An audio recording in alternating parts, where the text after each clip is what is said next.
All right, everyone. I want to welcome you all to the book club tonight. I was expecting Lauren to be here. Apparently something's come up, so it's just going to be me again. So we'll be going through everything just like we have the last couple of weeks. I'll try to be a little bit more entertaining this week, but I do appreciate your all's patience while I was trying to find out what was going on. So let's go ahead and jump right into it. This week's chapter is Where Will I Set Up? And in vendor language, that's a location. It's a daily location, because you can also set up at events. You can set up as a catering. You could even run a route. Those are the four main ways that a food truck makes money. But today we're going to talk about setting up at a location that would be like in front of another business, even in an empty parking lot. So before we even get into me talking for the next 15, 20 minutes, I'd like you guys that are already open, if you would just talk a little bit about your favorite place to set up, or if you're not open, what area are you looking at and what makes it attractive to you? And James, if you want to start, because you already have a place in mind, while I'll let these other two folks in. And so we don't have a trailer yet. We bought our equipment. We're looking at buying the trailer this summer with an idea that we actually have the trailer running and up and running next year.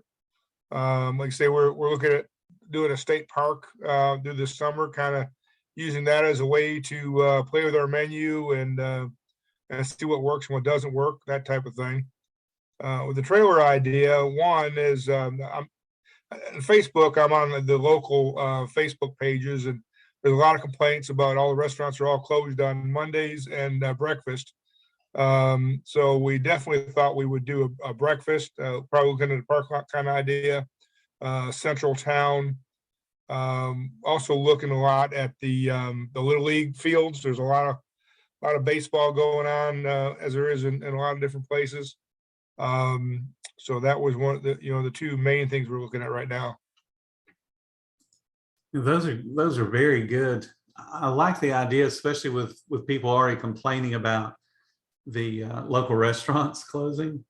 You got to seize every opportunity you can. So being in those groups is a great idea. And for once we get our name, then you can build from that. Then they'll come to you, all week. They give them reason to come to you when they don't know you. Exactly. You want to take advantage of everything that you possibly can. And I also like that you're in groups that are specific to your area, because that's also a way to get your name out and also to find out what's going on in your area.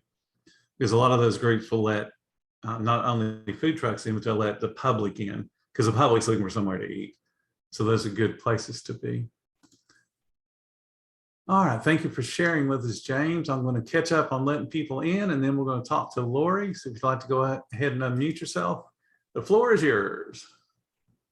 So I am working on getting a space right now. I haven't had the courage to ask yet, but I have a few places in mind. Plan C, I guess, is they do have a food truck park near me, and the fee is pretty reasonable for the whole year. I don't know. I have been a couple of times and it's just dead there. They did have a farmer's market the other day. I went, I checked it out. It was very busy, hundreds and hundreds of people there. But that's not, an everyday kind of thing. I know they're constantly trying to drum up business and trying to get people over there, but it's kind of out of the way. So that is an option for me if the other ones don't work out. But there's a highway near me. It's just a straight long road, a lot of businesses along it, and there's a couple of spots there with enough space for a truck to just park at. One is a hardware store that has it's a smaller hardware store, not like a Lowe's or anything like that. And I feel like, if I kind of say, hey, I can park here, I won't be in your way, people will see me, they'll stop into your store. Oh, well, I'm here, I might as well get this. Maybe people don't necessarily think of going to this hardware store as opposed to like Home Depot or Lowe's. So it would kind of help me help you kind of situation. There's one of those. There's a pawn shop with so much space, for a large crowd to gather around, everything. And then right next to that is like a cash, check in to go kind of place. That's always empty too. The parking lot's always empty and they're all along the same highway. And, I would get good visual, I guess, like people would see me and that kind of thing. Those are great ideas. I like the pawn shop. It's one that I very rarely talk about, but pawn shops and food trucks kind of go hand in hand, because you bring people there in a pawn shop, something that somebody can go and look at, not necessarily going to buy. Like a hardware store, people are focused. They are going there to buy for the most part. But when you go to a pawn shop, I'll go and kill 15 minutes, look around, see what they got, see if you find a good deal. So yeah, that pawn shop's a great garage sale. That's how I say to those indoors, it's like an indoor garage sale. Do you have, do you or does anyone on the call like have any like recommendations about how to go about approaching some businesses to talk to them, or I don't know? Actually, what the whole thing tonight is about. So, and I'll give you some ideas, some things that you can say to help convince the business why you should be there. And I've got ideas on both the business side, like for the employees, and also on the guest side or the customer of the business side. So I'll list those here in a couple of minutes. There's some good ideas in there as well. But thank you so much for sharing with us. I'm reading Angela's, and again, I'm going to apologize. I'm on a laptop tonight. That's why the video is kind of weird. And the laptop's way farther from me than normal. I usually work off of a 32-inch monitor, and this is a little teeny tiny monitor. But Angela has a comment, and if she would like to unmute and share with everybody, that would be great. Otherwise, I can just read it, whichever you prefer, Angela.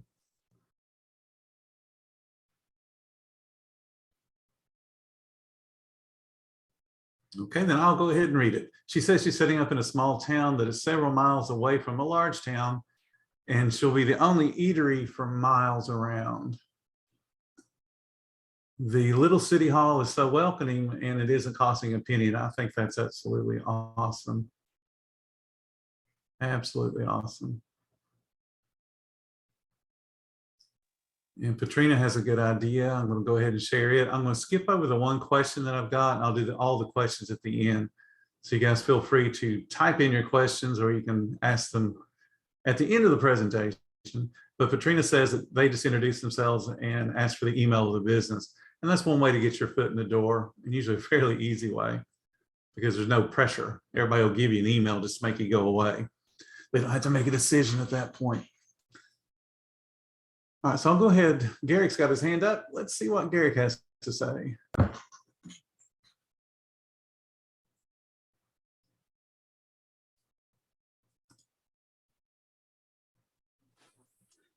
All right, there we go, I think.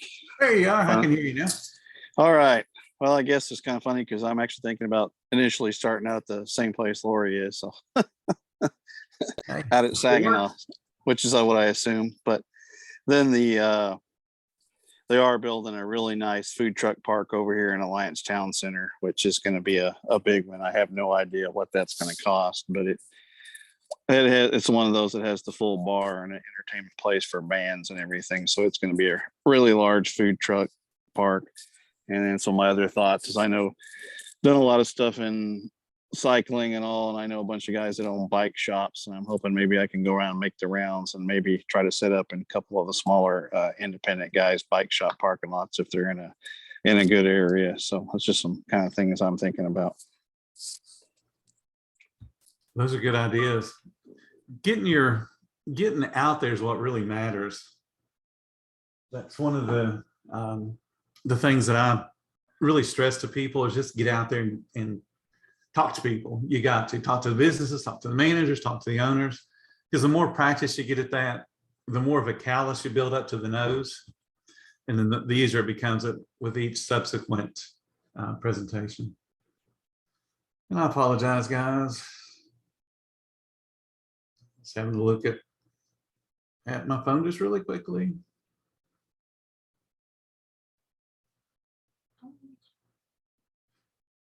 Somebody's telling me they're having trouble getting in. I don't have anybody that's waiting to get in. Anyway, Patrina has, thank you, Gary, for sharing. I appreciate that. Patrina has her hand up. Let's hear what Patrina has to say. Hi, Hello, Hi. how are you doing? I'm good, good. Well, we have a really cool spot in Dallas, and we work at it's like a elderly place, and they have the hospital district right across the street, and there's like apartments, but it's like secluded. So the only way that people will know that we're there is word of mouth.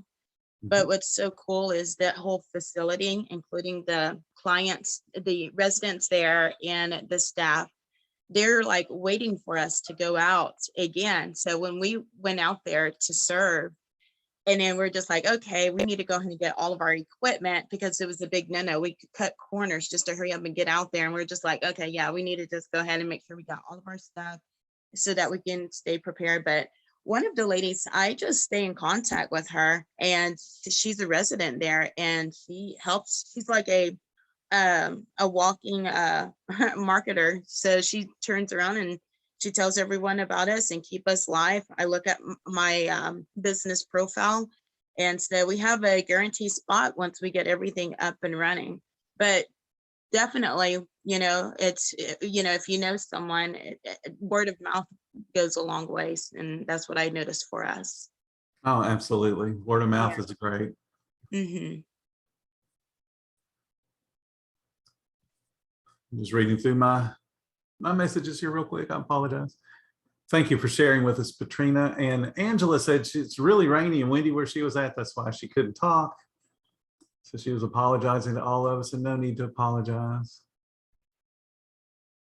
All right, let's go ahead and jump in. I thank everybody for sharing. And if I cut anybody off, again, I apologize. I'm trying to manage all this at once, and I'm quite unprepared since I traveled all day.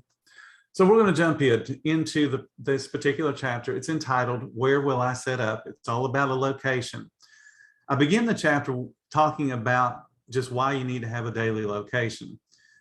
One of the things that's very important about a daily location, it is your practice to be able to handle the big catering or to handle the big events that have, the tens of thousands of people that show up. Because if you're not able to practice, then you can't be really good when you have that big crush of people at a big event. So you got to have those daily setups. The daily setups also create your stability, as far as you can go out and make $500 or $1,000 if you get set up, or $2,000, whatever you're able to bring in on your guest pool. But when you go to an event, sometimes it's really just shaking the dice and rolling and to see what you get. Sometimes you get a really, really good number, and sometimes you don't. And if the weather impacts the event, then you're kind of messed up. But having those locations are important. So what I talk about in this chapter is to find just 100 places, just to sit down, pull up Google Maps and look all around your town, because you will find 100 places you didn't even know existed. Because I did this in my little teeny tiny town of Fort Walton Beach, Florida.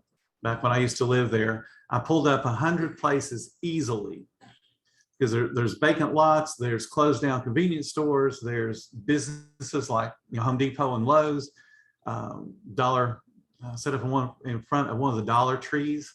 That was really good setup. I set up in front of grocery store, Food World. Those are all places that you can set up, but unless you sit and look at them, again, to remind yourself that they exist, you're going to forget about it, and you go, there's just really nowhere to set up in my town.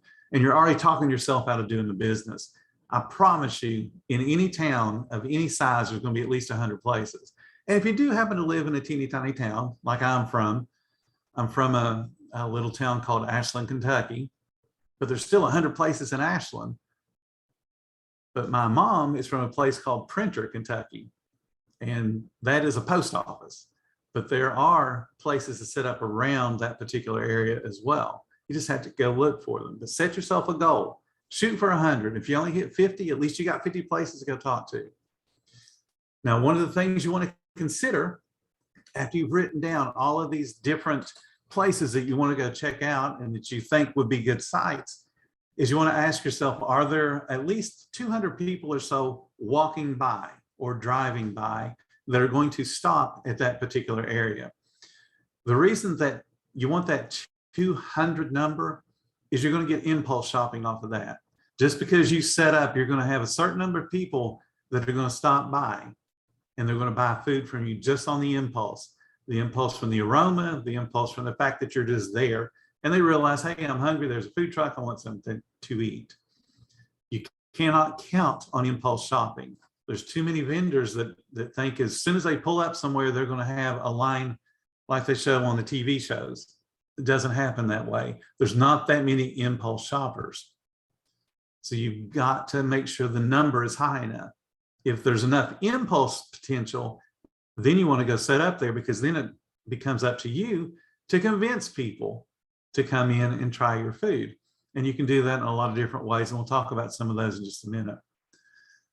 And then here's the one that everyone gets hung up on, is actually calling or contacting. And you're going to hear a whole bunch of no's. When I go to make the phone calls, I pick the weakest place on my list and call them first so I can just get the no out of the way. Every once in a while, the weakest one will say, yeah, I'd love to have somebody. But most of the time they just say no, and that's okay. I need that no callus built up so that it doesn't bother me when I hear no 2 or 3 or 5 times, because you're going to hear no. People don't want to deal with it. People don't think that it's important. They don't think a fruit truck has any reason to be sitting in front of their business. They don't want to deal with it, and that's okay.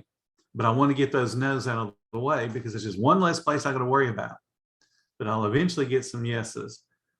So pick 10, start calling. If all 10 are no, pick the next best 10. Call them. Out of 100, you will get several yeses and then a bunch more maybes. And all of those are just potential ways for you to convert. All right, let's talk about some of the benefits to, gonna move my camera just a second, move all these other little chat boxes real quick. All right. This list right here is also in the book, but these are the important things that you want to stress to the business as it pertains to their particular customer set, whatever their business attracts, whether it's, hardware stores and getting the big burly construction dudes, and then the people on the weekends that are planting plants, or if you're setting up in front of a pawn shop where it's just a whole bunch of random people, or you're setting up in front of a grocery store where it's just, families that are shopping. You want to explain to that particular business what having you out in front is going to help do. For example, if you're really friendly and outgoing, now you all of a sudden are a de facto greeter for that business. Just like Walmart hires the senior citizens to come and say, hi, welcome to Walmart, and push the little card out. You become that for the business. If there's not a guest for you to take care of, you're saying, hey, how you doing? You're going to talk to every single person that walks by your food truck, because you're greeting them. You're letting them know, hey, I'm here, because I promise you, people will not notice you until you make them aware of your existence. How are you doing today? I heard they have a great sale in there on lumber, whatever it takes, but you're going to talk to everybody. That's your selling point to the business. I'm not out here just taking up space on your parking lot. Every person that walks by my door, I'm saying hello, welcome to whatever the name of the business is. And when they come to eat, then I'm going to welcome to my food truck. That gives you one leg up on every other vendor that's out there, because I can guarantee you most of the vendors that set up in front of Lowe's or Home Depot or any of those other big box stores are not acting like a greeter. They're sitting there with their hand looking out the window going, why am I not busy? You have got to take the initiative. So that's one point that you can make. You want to point out that your daily social media posts will include their location every single time you're going to be setting up there on their property. So if you're going to be there 2 days a week, you're going to promise that 2 days a week, I'm going to mention you on my social media this number of times. So you're going to put the picture of your food and say, today we're sitting in front of Lowe's or the local pawn store or wherever you're going to be, so that the company knows that you're just not being a carpetbagger, and a carpetbagger has no interest in the business. All they want to do is make money. You're not there just to be a carpetbagger or a leech. You are there to help them become a better business by offering something that other similar businesses don't have, and that's ready-made food that's delicious on their property. And you're going to help market them to your own guests. That gives you another reason for you to be there over somebody else. What you also want to do is encourage people when you have the time. Hey, let's take a picture together with me and let's take it in front of this particular business. So you want to position your food truck so that it gets the logo of the business that you're sitting in front of. So that snapshot gets posted on social media. And then those folks that are posting that are going to tag you. They're going to tag the business that you're sitting in front of. So now you're helping cross promote the business to a whole set of people they may not have already had. And that would be their particular customers' set of friends and set of family. So it's helping that business. You got to remember that a vendor adds value to the business. You're adding value to, like those construction dudes that go into Lowe's at 7 in the morning and they're going to pick up all the lumber and stuff for whatever project they have going on. If they're able to buy food, that helps them save time. So it's value to them, because those guys want to grab the lumber and get out and do the work. But if they're able to grab some food on the way, then it makes their life a little bit less stressful. So those are things you talk about when you're writing a letter or writing an email or talking to the business owner or the manager of the property. Vendors provide one more reason for the clients, and the clients of the business you're sitting in front of, to be in that area, because now you've created an opportunity for, again, say a hardware store now has food. So instead of somebody that jumps in the car and drives to the hardware store, they can knock out two things at once. They can grab the food, take it home, eat it there before they go shopping, but it creates value, and you want to talk about that. All right, now this list is more pertaining to either employees or the customers that are participating in the business. So if you're talking to, again, a big box store, when employees have fast access to food, they are less likely to be tardy from their breaks, however long their breaks are. Most businesses like that run a 30-minute break. 30 minutes is super tight to get, go someplace, get food, and then have enough time to be able to eat it. But if they have that food truck sitting on property, and then if you're offering a 10% discount to the employees, now they're encouraged to come in, and the manager is encouraged because you're saying, hey, look, they're less likely to be late because I'm sitting out here. And if you create a way for them to order online or do a texting order, you can make sure the food is ready as soon as they walk out the door. So you're helping the employee to be able to consume the food rather than just wolf it down, so they can consume it in a leisurely manner and still be back from their break on time. They could list it as a company perk if you're able to sign a deal with, say again, Lowe's or Home Depot, one of the big places. They could list it as a company perk, and it helps to reduce their turnover because they have food that's going to be on premises, 7 days a week. Employees can be given a discount, like I mentioned earlier, and it could be a different discount than you would do for the management. You could give the management a bigger discount or even free meals. It just depends on what your particular P&L structure is like. You just want to make sure you're still making money, but you can give them discounts. Or you can have a particular food set that is exactly for the employees that gives them a good discount or a good price. See, employee meals are given priority. Again, if they're able to order in advance, you make sure that the employee's food is ready. So that's a little perk that they can talk about. Your food's always going to be ready. And what this also does for you is if you're able to get in with a business and they do an employee appreciation day or a customer appreciation day, or they, hold events or rallies for their staff amongst a bunch of different stores, you've got your leg up in being their choice vendor because they see you every day. They know who you are. All right, just let another person in. Let's see, studies show, and this is research has been done, when food options are not provided by the company, the employees start thinking about where they're getting their food from about 15 minutes before break time. And that what that does is it reduces their focus on whatever their work-related tasks might be. I've actually seen this in play, especially in call centers, where call centers are very structured, believe it or not. They tell the employee your 15-minute break is going to be at 8:20. Your lunch break is going to be at 10:50, and they expect the employee as much as possible to be able to hit those numbers, hit those minutes. So what I have found in the call centers that I'm aware of in Crestview, Florida, those of you that may be aware of Crestview, Florida, at the old NEW site, they would start talking about their lunch almost a full hour before lunch even started. Hey, we're going to hit the food truck outside, which we had a food truck outside, or we head to McDonald's or wherever. So they're talking about it amongst themselves, which makes them less likely to answer the phone when their phone rings. And they'll put themselves in the different codes so they don't have to answer the phone while they figure out where they're getting the lunch from. So that really does work when you have that explanation presented to the manager of a business that, hey, I bet you if you ask your employees, they're thinking about their lunch break way before lunch break starts.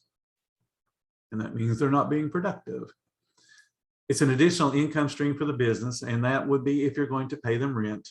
And I know everyone says that we bring them customers. No, you don't, because they existed before you ever opened a food truck. Lowe's and Home Depot have been around for decades, and they've been around for decades without food trucks.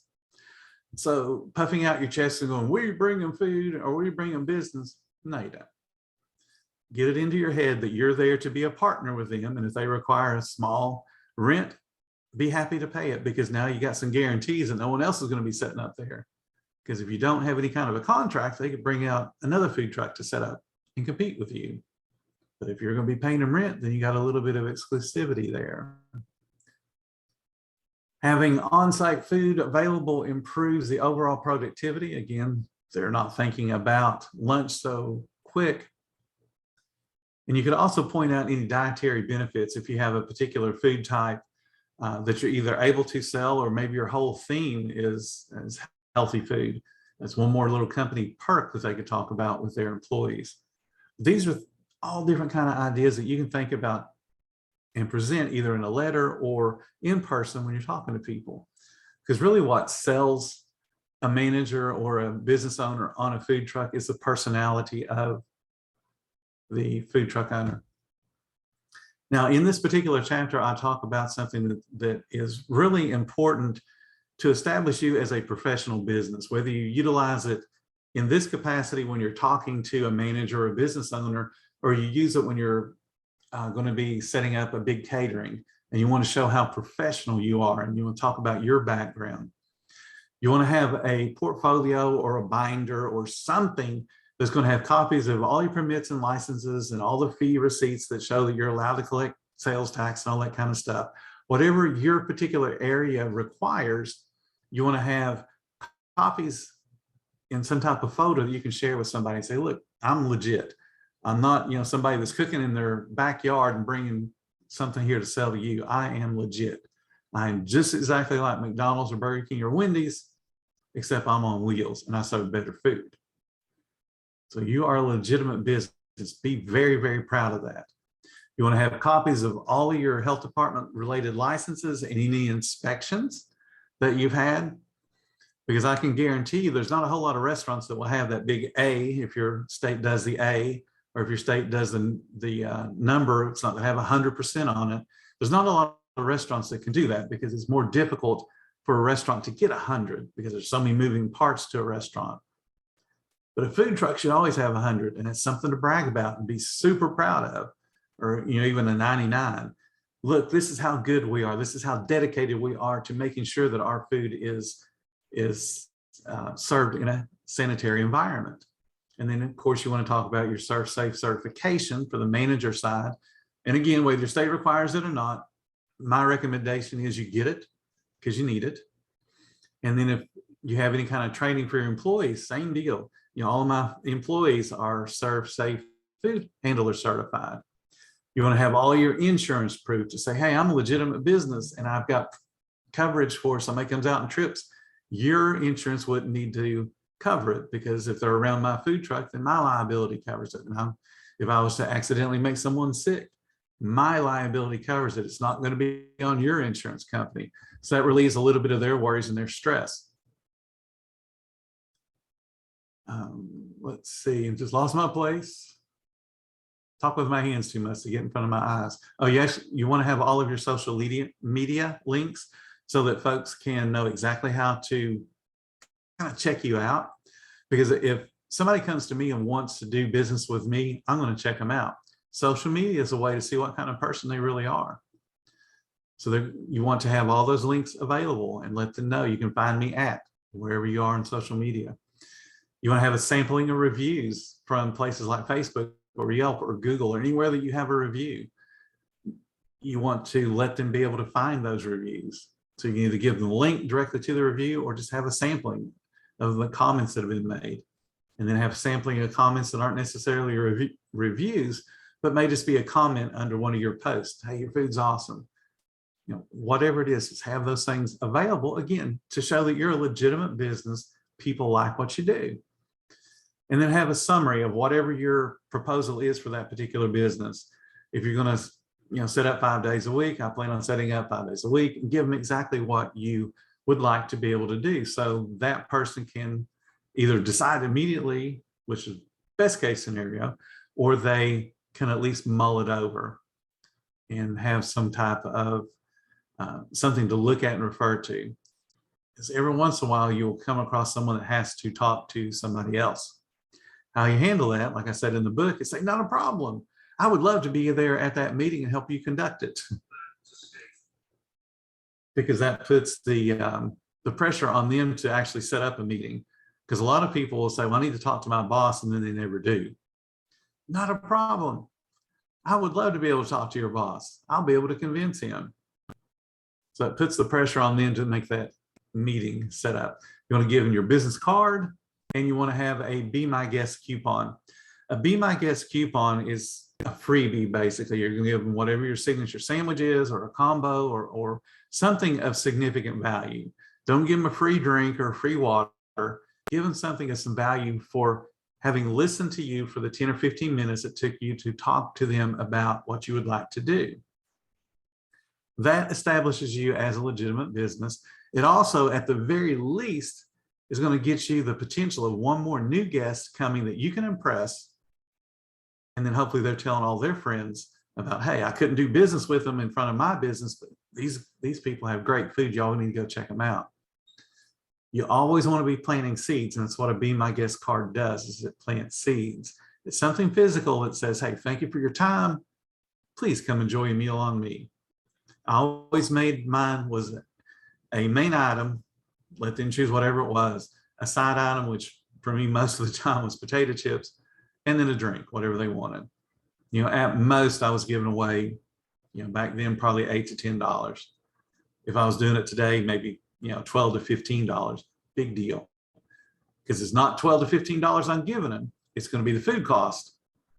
And if you guys are running the food cost like I recommend, about 25%, I'm actually only giving them less than $4 out of my pocket. I can handle $4, and so can you. You got to look at the cost when you're giving away food, not the retail price that you have. All right. That's all about locations. It's just a matter of you finding them, you talking to the business owners, and I would rather you do it in person, because to me that's more of a personalized touch. But if you'd rather send out on emails, you can do that as well. That's one of the reasons I don't have an email template in my file section in the group, and I also didn't put one in the book, because I know that ends up being a crutch. And I'll just use that. I'll copy it and send it off, and then get upset when it doesn't work. Person-to-person interaction, because we are in the hospitality business, is what makes us successful. So that's why I don't have a template, because everybody asks every once in a while. I actually started to write one and couldn't bring myself to write one because I knew what would happen. it would get copied and used, and then that blame would be placed on it. All right, let me see what time it is really quickly. My wife's telling me 7:40.